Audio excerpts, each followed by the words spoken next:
Hi ಎಲ್ರಿಗೂ ನಮಸ್ಕಾರ. ನಾನು Sushma. Welcome back to Pinku's channel. ಇವತ್ತು ತುಂಬಾ ಸಖತ್ ಟೇಸ್ಟ್ ಇರುವಂತಹ ರಾಗಿ ಆಲ್ಬಾಯ್ನ ಬರೀ ಕೇವಲ ಮೂರು ಪದಾರ್ಥನ ಬಳಸಿ ಯಾವ ರೀತಿ ತುಂಬಾ ಸಿಂಪಲ್ಲಾಗಿ ಮಾಡ್ಕೋಬೋದು ಅಂತ ನೋಡೋಣ. ಬನ್ನಿ ಹಾಗಾದರೆ ಯಾಕೆ ತಡ ಮಾಡೋದು. ಮೊದಲಿಗೆ ನಾನು ನೋಡಿ ಇಲ್ಲಿ 1 ಕಪ್ ಆಗೋಷ್ಟು ರಾಗಿನ ತೊಗೊಂಡಿದ್ದೀನಿ. ಈ ರಾಗಿನ ನೀಟಾಗಿ ಅದನ್ನು ಅಲ್ಲಿ ಮಣ್ಣು ಕಸ ಎಲ್ಲ ಇರುತ್ತೆ, ನೀಟಾಗೆಲ್ಲ ರಾಗಿನ ಕ್ಲೀನ್ ಮಾಡ್ಕೊಳ್ಳಿ.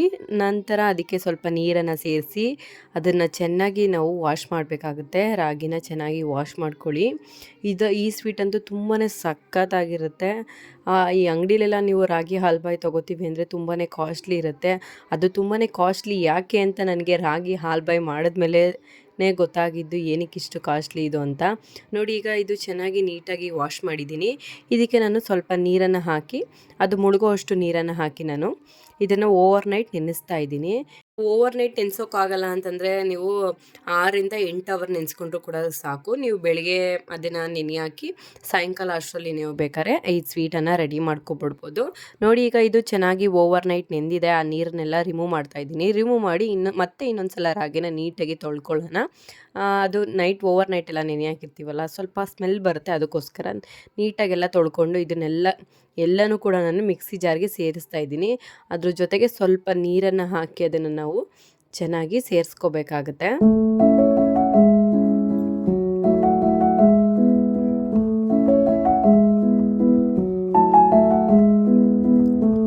ಈಗ ನೋಡಿ, ಒಂದು ಸ್ವಲ್ಪ ನೀರನ್ನು ಸೇರಿಸಿ ಇದನ್ನು ನಾನು ಚೆನ್ನಾಗಿ ಇದನ್ನು ರುಬ್ಕೋಬೇಕು. ಫುಲ್ಲು ನುಣ್ಣಗೆ, ಒಂಚೂರು ತರ್ತರಿನೇ ಇರಬಾರ್ದು. ಫುಲ್ಲಿಗೆ ಸ್ವಲ್ಪ ನೀರು ಹಾಕಿದ್ದೀವಲ್ಲ, ಚೆನ್ನಾಗಿ ನೋಡಿ ಈ ಥರ ರುಬ್ಕೊಳ್ಳೋಣ ನಾವು.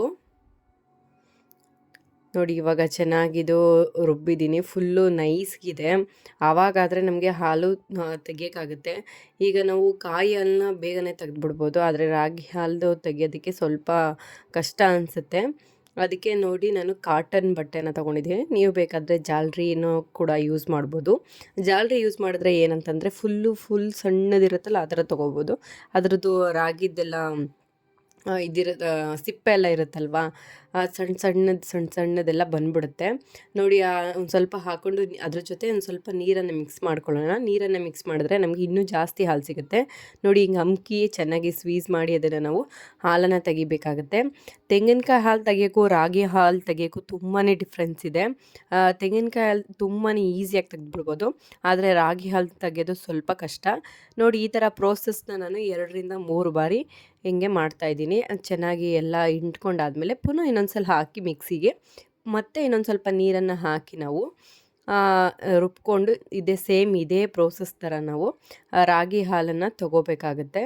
ನೋಡಿ, ನಾನೀಗ ಒಂದೇ 1 ಕಪ್ ಆಗೋಷ್ಟು ರಾಗಿನ ತೊಗೊಂಡಿದ್ದು. ಇಷ್ಟು ಹಾಲನ್ನು ನಾನೀಗ ಕಲೆಕ್ಟ್ ಮಾಡಿದ್ದೀನಿ. ಇದಿಷ್ಟು ಕೂಡ ರಾಗಿ ಹಾಲ್ದಾಯಿತು. ನೆಕ್ಸ್ಟ್ ಒಂದು ಮಿಕ್ಸಿ ಜಾರ್ ತೊಗೊಳ್ಳೋಣ. ಒಂದು ಮಿಕ್ಸಿ ಜಾರ್ಗೆ ಅದೇ ಕಪ್ಪಲ್ಲಿ ರಾಗಿ ಎಷ್ಟು ತೊಗೊಂಡಿದ್ನೋ ಅದೇ ಕಪ್ಪಲ್ಲಿ ನಾನು ಒಂದು ಸ್ವಲ್ಪ ಕಾಯಿ ತುರಿನ ತೊಗೋತಾ ಇದ್ದೀನಿ. ಅದಕ್ಕೆ ಸ್ವಲ್ಪ ನೀರನ್ನು ಸೇರಿಸಿ ಇದನ್ನು ಕೂಡ ರಾಗಿ ಹಾಲು ಹೇಗೆ ತೊಗೊಂಡ್ವೋ ಅದೇ ಥರ ಕಾಯಿ ಹಾಲನ್ನು ಕೂಡ ನಾನು ಈಗ ನೋಡಿ ಚೆನ್ನಾಗಿ ರುಬ್ಕೊಂಡಿದ್ದೀನಿ. ಇದನ್ನು ಅಷ್ಟೇ 2ರಿಂದ 3 ಬಾರಿ ಇದನ್ನು ಕಾಯಿ ಹಾಲನ್ನು ತೊಗೊಳ್ಳೋಣ. ತುಂಬಾ ಚೆನ್ನಾಗಿರುತ್ತೆ. ಕಾಯಿ ಹಾಲು ಹೇಗೆ ತೆಗಿಯೋದು ಅಂತ ನಾನು ಪ್ರೀವಿಯಸ್ ವೀಡಿಯೋದಲ್ಲೂ ಕೂಡ ಅಪ್ಲೋಡ್ ಮಾಡಿದ್ದೀನಿ. ತುಂಬಾ ಸಿಂಪಲ್ಲು. ಯಾರು ಆ ವಿಡಿಯೋನ ನೋಡಿಲ್ಲ, ಡಿಸ್ಕ್ರಿಪ್ಷನಲ್ಲಿ ಲಿಂಕನ್ನು ಕೊಟ್ಟಿರ್ತೀನಿ, ನೀವು ಚೆಕ್ ಮಾಡ್ಕೋಬೋದು. ಕಾಯಿ ಹಾಲು ತುಂಬಾ ಒಳ್ಳೆಯದು. ನಾವು ಮಾಮೂಲಿ ಹಾಲನ್ನ ಸ್ಕಿಪ್ ಮಾಡಿ ಕಾಯಿ ಹಾಲನ್ನ ಯಾವಾಗಲೂ ಕುಡಿಯೋದು. ನೋಡಿ, ಕಾಯಿ ಹಾಲು ಈಗ ತೆಗ್ದಾಗಿದೆ. ಈಗ ತೆಂಗಿನಕಾಯಿ ಹಾಲು ಮತ್ತು ರಾಗಿ ಹಾಲು ಎರಡೂ ಕೂಡ ತೊಗೊಂಡಿದ್ದೀನಿ. ಈಗ ನಾವು ಯಾವ ಪಾತ್ರೆಯಲ್ಲಿ ಮಾಡ್ತೀವೋ ಆ ಪಾತ್ರೆಗೆ ನಾನೀಗ ಸ್ವಲ್ಪ ತೆಂಗಿನಕಾಯಿ ಹಾಲನ್ನು ಸೇರಿಸ್ತಾ ಇದ್ದೀನಿ. ತೆಂಗಿನಕಾಯಿ ಹಾಲು ಮತ್ತು ರಾಗಿ ಹಾಲು ಇವೆರಡೂ ಕೂಡ ಹಾಕಿ ನಾನು ಚೆನ್ನಾಗಿ ಮಿಕ್ಸ್ ಮಾಡ್ಕೋಬೇಕು. ಅಳ್ಳಾಡಿಸಿ, ಸ್ವಲ್ಪ ಅಡಿಲೆಲ್ಲ ನಿಂತಿರುತ್ತಲ್ವ, ಅದನ್ನೆಲ್ಲ ಚೆನ್ನಾಗಿ ಅಳ್ಳಾಡಿಸಿ ಅದೇ ಪಾತ್ರೆಗೆ ಸ್ವಲ್ಪ ನೀರನ್ನು ಹಾಕಿ ಚೆನ್ನಾಗಿ ಅಳ್ಳಾಡಿಸ್ಬಿಟ್ಟು ನೀರನ್ನು ಹಾಕ್ತಾಯಿದ್ದೀನಿ. ಅದ್ರ ಜೊತೆಗೆ ಈಗ ಬೆಲ್ಲ ನಿಮಗೆ ಈಕ್ವಲ್ಲಾಗಿ ಹಾಕೋದು. ಈಗ ರಾಗಿ 1 ಕಪ್ ತೊಗೊಂಡಿದ್ದೆ, ನಾನು 3/4 ಕಪ್ ಆಗೋಷ್ಟು ಬೆಲ್ಲನ ಹಾಕ್ತಾಯಿದ್ದೀನಿ. ನಿಮಗೆ ಸ್ವೀಟ್ ಹೆಂಗೆ ಬೇಕೋ ಆ ಥರ. ನೀವು ಜಾಸ್ತಿ ಸ್ವೀಟ್ ತಿಂತೀನ ಅನ್ನೋದಾದರೆ ನೀವು 1 ಕಪ್ ರಾಗಿಗೆ 1 ಕಪ್ ಆಗೋಷ್ಟು ಬೆಲ್ಲನ ಕೂಡ ಸೇರಿಸ್ಕೋಬೋದು. ಬಟ್ ನಾನಿಲ್ಲಿ 3/4 ಕಪ್ ಆಗೋಷ್ಟು ಬೆಲ್ಲನ ಮಾತ್ರ ಸೇರಿಸ್ತಾ ಇದ್ದೀನಿ, ಜಾಸ್ತಿ ಸ್ವೀಟ್ ಆಗುತ್ತೆ ಅನ್ನೋ ಕಾರಣಕ್ಕೋಸ್ಕರ.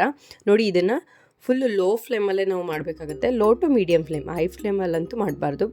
ಬೇಗ ಇದಾಗ್ಬಿಡುತ್ತೆ. ಅದಕ್ಕೋಸ್ಕರ ಮೀಡಿಯಮ್ ಫ್ಲೇಮಿಂದ ಲೋ ಫ್ಲೇಮಲ್ಲಿ ಮಾಡ್ತಾಯಿದ್ದೀನಿ. ಈಗ ನೋಡಿ ಇದು ಒಂದು 10 ನಿಮಿಷ ಆಯಿತು, ಚೆನ್ನಾಗಿ ಕುದಿದೆ. ಇದಕ್ಕೆ ಒಂದು ಸ್ವಲ್ಪ ಒಂದು ಎರಡು ಕಾಳಾಗೋಷ್ಟು ನಾನು ಉಪ್ಪನ್ನು ಸೇರಿಸ್ತಾ ಇದ್ದೀನಿ. ಉಪ್ಪನ್ನು ಸೇರಿಸಿ ಚೆನ್ನಾಗಿ ಮಿಕ್ಸ್ ಮಾಡ್ಕೊಳ್ಳೋಣ. ಈಗ ನೋಡಿ ಒಂದು 20 ನಿಮಿಷ ಆಗಿದೆ, ಚೆನ್ನಾಗಿ ಕುದೀತಾ ಇದೆ.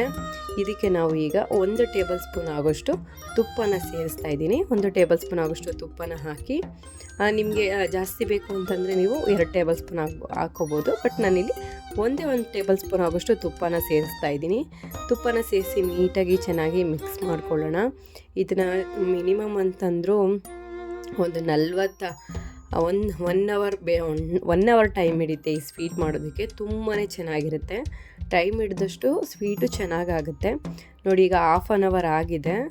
ಅರ್ಧ ಗಂಟೆ ಆದ ನಂತರ ಸ್ವಲ್ಪ ತಿಕ್ಕಾಗಿದೆ ಇದು. ಇದಕ್ಕೆ ಸ್ವಲ್ಪ ನಾವು ಈ ಟೈಮಲ್ಲಿ ಏಲಕ್ಕಿಯನ್ನು ಸೇರಿಸ್ಕೋಬೇಕು. ಏಲಕ್ಕಿಯನ್ನು ಚೆನ್ನಾಗಿ ಹಾಕಿ ಮಿಕ್ಸ್ ಮಾಡ್ಕೊಳ್ಳಿ. ಈಗ ನೋಡಿ 1 ಅವರ್ ಆಗಿದೆ, ಚೆನ್ನಾಗಿ ಕುದ್ದಿದೆ.